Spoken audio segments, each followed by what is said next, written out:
पुण्यातील टिंगरेनगर परिसरात रविवारी मध्यरात्री एका सोसायटीमध्ये चोरीचा एक खळबळजनक प्रयत्न समोर आला। एका अपार्टमेंटमध्ये घुसून 3 चोरट्यांनी फ्लॅटची कुलपे तोडण्याचा प्रयत्न केला।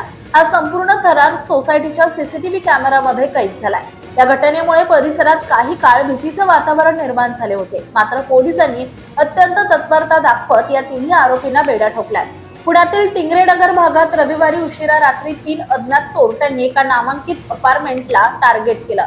मध्यरात्रीच्या शांततेचा फायदा घेत हे तिघेही अपार्टमेंटच्या आत घुसले आणि त्यांनी बंद असलेल्या फ्लॅटची कुलपे तोडण्यास सुरुवात केली। चोरीचा हा सर्व प्रकार इमारतीमध्ये लावलेल्या सीसीटीव्ही कॅमेरामध्ये स्पष्टपणे कैद झालाय। हे चोरटे ज्या धाडसानं फ्लॅटचे कुलूप तोडण्याचा प्रयत्न करत होते ते पाहून परिसरातील नागरिकांमध्ये सुरक्षेचा प्रश्न निर्माण झाला असून भीतीचं वातावरण पसरलंय। घटनेची माहिती मिळताच स्थानिक पोलिसांनी तातडीने पावले उचलली आहेत। सीसीटीव्ही फुटेज आणि तांत्रिक विश्लेषणाच्या आधारे पोलिसांनी अवघ्या काही तासातच या तिन्ही आरोपींचा शोध घेत त्यांच्या मुसक्या आवळल्या। पोलिसांनी या प्रकरणी गुन्हा दाखल केला असून पुढील तपास वेगाने सुरू आहे। पोलिसांच्या या तत्पर कारवाईमुळे नागरिकांनी सुटकेचा निश्वास सोडला असला तरी नागरिकांनी रात्रीच्या वेळी सोसायट्यांमध्ये सुरक्षा रक्षक आणि सीसीटीव्ही यंत्रणा चोख ठेवण्याचं आवाहन पोलिसांनी केलं आहे।